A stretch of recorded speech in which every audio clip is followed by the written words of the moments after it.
सब बताइए क्या कहना चाहते हैं। देखिए, जो कोरोना का ये बीमारी चल रही है, पूरी दुनिया में चल रही है। दुनिया का कोई ऐसा देश नहीं बचा जहाँ पर ये ना हो। ये महामारी का रूप जो इसने लिया है, इसमें हिंदुस्तान ने जो कार्रवाई करी है वो कहीं पर सफल भी है और कहीं पर नहीं भी सफल है। दोनों तरह की चीज़ें देखने को मिल रही हैं। लेकिन जहाँ तक बरेली का सवाल है, बरेली में बहुत कम केसेस हैं। 2-3 केस हुए थे, एक सुभाष नगर में, एक सरजियापुर में। वो दोनों मैनेज कर लिए गए हैं और काफ़ी अच्छी तरह से बरेली का जो रेट चल रहा है वो बहुत ठीक है।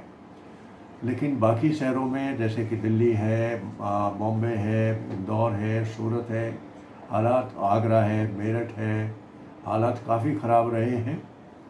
और अब सबसे बड़ी प्रॉब्लम हुई है ये मज़दूरों के ट्रांसफ़र्स की। ये निर्णय शायद सही नहीं रहा। इन मज़दूरों को या तो बहुत पहले ही भेज दिया गया होता, जब लॉकडाउन हुआ था उसके एक हफ्ते के अंदर अंदर सब ट्रांसफ़र कर दिए गए होते, या अभी ना किए गए होते और ये जिम्मेदारी उन लोगों पर दी गई होती जहाँ पर ये काम कर रहे थे। वो इनको रखने की और खिलाने पिलाने की जिम्मेदारी लेते। क्योंकि आज जब फैक्ट्री चलाने की बात हो रही है तो वो कहते हैं हम पे मज़दूर नहीं है। मज़दूर कहाँ से होगा जब आपने उस मज़दूर को जो तुम्हारे के लिए रोजी रोटी पैदा कर रहा था, आपने उसको तिलांजलि दे दी, उसको कहीं रहने का, खाने का इंतजाम नहीं किया, तो वो दोबारा कहाँ से मिलेगा। तो ये चीज़ जो हुई है ये आगे आने वाले समय के लिए ख़राब हुई है। लॉकडाउन एक जो है वो प्रिपरेशन के लिए होता है कि लॉकडाउन के पीरियड में हम सारी तैयारी कर लें, अपने अस्पताल बना लें, वो सारी सुविधाएं पैदा कर लें जो जिनकी आवश्यकता है बीमारी से लड़ने के लिए। वो हमारा कार्य पूरा हो चुका है। तो लॉकडाउन तो हमें धीरे धीरे खोलना पड़ेगा और पूरी दुनिया में लॉकडाउन खुला है। लेकिन ये जैसे जैसे लॉकडाउन खुलेगा हमारे केसेस बढ़ेंगे, लेकिन वो बढ़ेंगे, कुछ दिन के लिए बढ़ेंगे, चाहे वो 10 दिन के लिए बढ़े, 15 दिन के लिए बढ़े, उसके बाद वो डिक्लाइन होने शुरू हो जाएंगे। और एक सबसे बड़ी बात यह है कि हमें इस बीमारी के साथ जीवन बिताने का तरीका ढूंढना पड़ेगा। ढूंढ लिया है और वो सोशल डिस्टेंसिंग का तरीका है। ये वायरस ख़त्म होने वाला नहीं है। हमें इस वायरस के साथ जीने का तरीका ढूंढना पड़ेगा, जो हमें अडॉप्ट करना पड़ेगा, मानना पड़ेगा, जो हमारा सोशल डिस्टेंसिंग है। तो सोशल डिस्टेंसिंग जो है वो बहुत महत्वपूर्ण है। वो साल भर, 2 साल या कब तक चलेगा ये कहना आज की तारीख में बड़ा मुश्किल है। लेकिन जिस तरह से दूसरी बीमारियों के साथ, जैसे डेंगू है, HIV है, इनके साथ भी हम रह रहे हैं, तो इसी तरह से ये वायरस भी होगा, इसके साथ भी हमें रहना होगा। और जब हमारी 60-70% पॉपुलेशन को इन्फेक्शन होकर हर्ड इम्यूनिटी हो जाएगी, यानी कि 90%, 95% या 100% लोगों में इम्यूनिटी आ जाएगी, तो ये वायरस अपने आप कम हो जाएगा।